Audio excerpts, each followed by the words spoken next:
Sex education part 1 ವಿಡಿಯೋದಲ್ಲಿ ಹೆಣ್ಣು ಮತ್ತು ಈ ಗಂಡು ಮಕ್ಕಳಲ್ಲಿ ಏನೆಲ್ಲ ಬದಲಾವಣೆ ಆಗುತ್ತೆ ಅಂತ ಈ ವಿಡಿಯೋದಲ್ಲಿ ಡಿಸ್ಕಸ್ ಮಾಡೋಣ.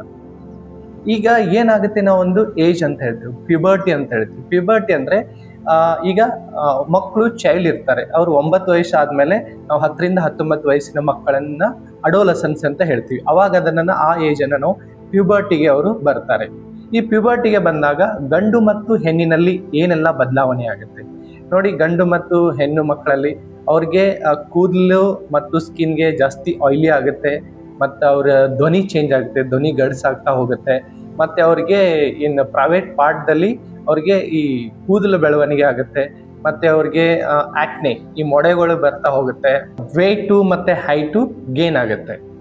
ಗಂಡು ಮಕ್ಕಳಲ್ಲಿ ಏನೆಲ್ಲ ಬದಲಾವಣೆ ಆಗುತ್ತೆ ಅಂದ್ರೆ, ಈ ಗಂಡು ಮಕ್ಕಳಿಗೆ ಅವ್ರಿಗೆ ಮುಖದ ಮೇಲೆ ಕೂದಲು ಬರುತ್ತೆ, ಮೀಸೆ, ಗಡ್ಡ, ಮತ್ತೆ ಎದೆ ಮೇಲೆ ಕೂಡ ಕೆಲವೊಂದು ಗಂಡು ಮಕ್ಕಳಿಗೆ ಕೂದಲು ಬರುತ್ತೆ. ಅವ್ರೇನ್ ಜನನಾಂಗ ಅಂತ ಹೇಳ್ತೀವಿ, ಅವ್ರ ವೃಷಣ ಆಯ್ತು, ಶಿಶ್ನದಲ್ಲಿ ಬದಲಾವಣೆ ಆಗೋದು, ಅವ್ರ ಧ್ವನಿ ಬದಲಾವಣೆ ಆಗುತ್ತೆ, ಧ್ವನಿ ಗಡಸಾಗುತ್ತೆ, ಅವ್ರ ಎದೆ ಭಾಗ ಮತ್ತೆ ಶೋಲ್ಡರು ದೊಡ್ಡದಾಗ್ತಾ ಇರುತ್ತೆ, ಗಾತ್ರದಲ್ಲಿ ಬದಲಾವಣೆ ಆಗುತ್ತೆ. ಮತ್ತು ಇನ್ನೊಂದು ಮುಖ್ಯವಾಗಿ ಅವ್ರಿಗೆ ಈ ಸೆಮೆನ್ ಬರುತ್ತೆ, ಅಂದ್ರೆ ಸ್ಪರ್ಮ್ ಅನ್ನೋ ಒಂದು ಧ್ರುವ ಹೊರಗಡೆ ಬರುತ್ತೆ. ಇದು ಗಂಡು ಮಕ್ಕಳಲ್ಲಿ ಈ ರೀತಿ ಎಲ್ಲ ಬದಲಾವಣೆ ಆಗುತ್ತೆ. ಹೆಣ್ಣು ಮಕ್ಕಳಲ್ಲಿ ಏನ್ ಬದಲಾವಣೆ ಆಗುತ್ತೆ ಅಂದ್ರೆ, ಮುಖ್ಯವಾಗಿ ಹೆಣ್ಣು ಮಕ್ಕಳಲ್ಲಿ ಅವ್ರಿಗೆ ಪಿರಿಯಡ್ಸ್, ನಾವು ಪಾಳೆ ಅಂತ ಹೇಳ್ತೀವಿ, ಅದು ಶುರುವಾಗುತ್ತೆ.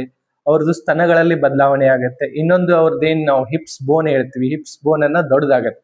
ಅದು ಯೂಶುವಲಿ ಹೆಣ್ಮಕ್ಳಿಗೆ ಇರುತ್ತೆ. ಅದನ್ನ ಮೆಡಿಕಲ್ದಲ್ಲಿ ನಾವು ಗ್ಯಾನಕಾಯ್ಡ್ ಪೆಲ್ವಿಸ್ ಅಂತಾನು ಕೂಡ ಹೇಳ್ತೀವಿ. ಹಾರ್ಮೋನ್ಸ್ ಕೂಡ ಬದಲಾವಣೆ ಆಗುತ್ತೆ. ಈ ರೀತಿ ಬದಲಾವಣೆಗಳು ಈ ಹೆಣ್ಣು ಮಕ್ಕಳಲ್ಲಿ ಕಂಡು ಬರುತ್ತೆ. ಈ ವಿಷಯವಾಗಿ ನಿಮ್ಮ ಶರೀರದಲ್ಲಿ ಏನಾದ್ರೂ ಬದಲಾವಣೆ ಆಗ್ತಾ ಇದ್ರೆ, ಏನಾದ್ರೂ ಚೇಂಜಸ್ ಇದ್ರೆ, ನಿಮ್ಗೆ ಅದ್ರ ಬಗ್ಗೆ ಜಾಸ್ತಿ ಇನ್ಫಾರ್ಮೇಶನ್ ಏನು ಬೇಕಂದ್ರೆ ಕಮೆಂಟ್ ಮಾಡಿ. ಸೊ ಪರ್ಸ್ನಲಿ ಕೂಡ ನೀವು ಮೆಸೇಜ್ ಮಾಡಿ. ಇದೇ ರೀತಿ ಹೆಲ್ತ್ ಕಂಟೆಂಟ್ಗಾಗಿ ನಮ್ಮ ಪೇಜ್ ಅನ್ನ ಫಾಲೋ ಮಾಡೋದನ್ನ ಮರಿಬೇಡಿ.